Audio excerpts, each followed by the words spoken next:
Hey there, welcome to Eve News, Sports, and Weather. I'm Mike Azariah, and let's get to this and try to keep it under 10.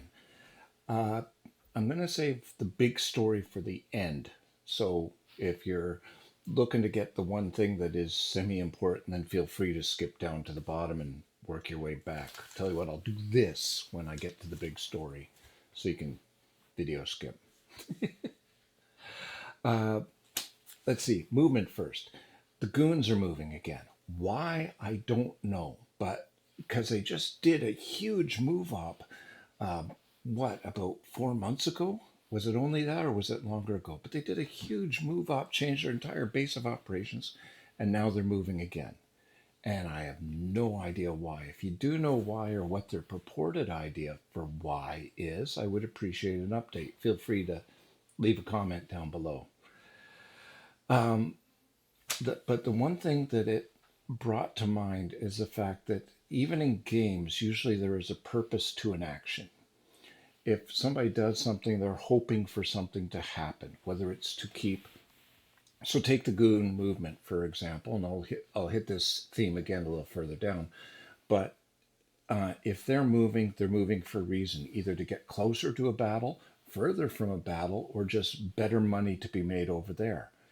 But regardless of what it is, it does lead to the next thing is Delve is currently the most violent region, but the most violent system was Zebra Tech Echo November Uniform Delta in Peregrine Falls. So there's action happening all over the place in nullsec, it seems, and so maybe sometimes war is a little too active and they're trying to get a distance from it or get closer to it, one or the other.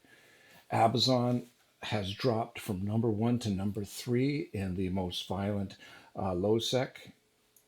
I can't read my own damn handwriting, but CSAID is number 1 right now, I think. I'll put links to this down below. High sec is still JITA, of course it is, but there was an interesting thing with the game numbers, and I want to mention this because there was a server downtime in the middle of gameplay rather than the usual downtime at 11 o'clock in Eve Time's morning. After the server downtime, the numbers did not come back up rapidly. And you can actually see that it plateaued for a little while at about 14K as opposed to 20 to 30K. And a whole bunch of people were saying, and I don't know how right they are, that this might have been due to bots not being programmed to log on. If they're logged off that way, they don't try to get back on till after an official downtime. Don't know if it's true or not. It's an interesting theory, but 6,000 people suddenly deciding not to come back on. Next day, normal 20K plus. So that short downtime kind of gave us a little peek behind the curtain, which is interesting for some people. Let's see. Now for the big story. Big story. See, I told you I'd do that. There are rumors racing around the Eve community, and I'd be lax if I didn't address them, that Pearl Abyss may be putting Eve up for sale. Now, Pearl Abyss, somebody asked CCP if they were up for sale, and the first thing that went through my mind is the cow seldom knows when it's going to market, not just to go shopping. So asking CCP was pointless. When they asked Pearl Abyss, they gave a very diplomatic answer that said absolutely nothing. So they didn't say they are putting it up for sale, but they also did not venomously deny it and say, this is our favorite cash cow, we're going to stay with it. I find that to a certain extent, when Pearl Abyss bought CCP, you did not notice anything on the boots on the ground level.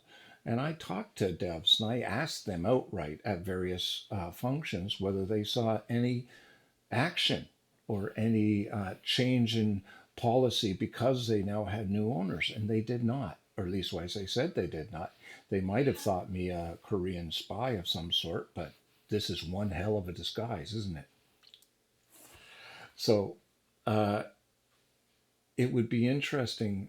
Pearl Abyss bought CCP for a large sum of money. I think somewhere in the neighborhood of 200 or 225 million. Uh, I presume US dollars is where we're talking with that. There's really good discussion on the topic as a whole by Oz and Crota on Oz's channel, and I will try to remember to put a link for that down below. It's good listening because these are guys who, for a real life living, not their life in a game, but their real life living, they analyze this sort of thing and they follow this sort of thing. So it's really neat getting their input on what could be happening. They floated two options. One was they're trying to cut losses because Eve is losing money, but Eve Online as a whole isn't. The whole CCP package is because it's got all the development costs for Vanguard and Frontier and Galaxy Conquest and Eve Online. And two of those, because they're not published games yet, they have costs and no income.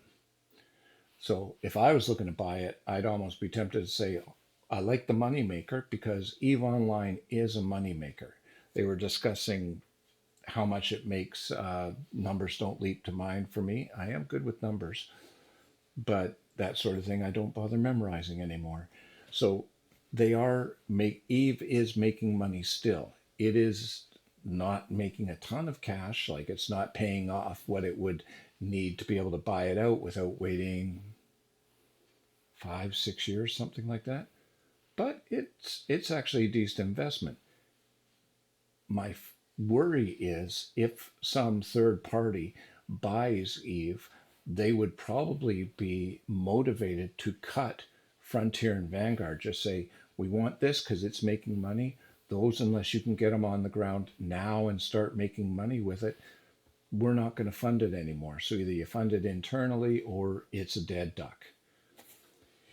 Interesting times that we live in. But the main thing is that all of these stories, whether they're true or false, come off of one market analysis from a Korean business report. And there's no verification. There's no way of checking to see if they're floating. It's not gone public yet. So this is pure rumor.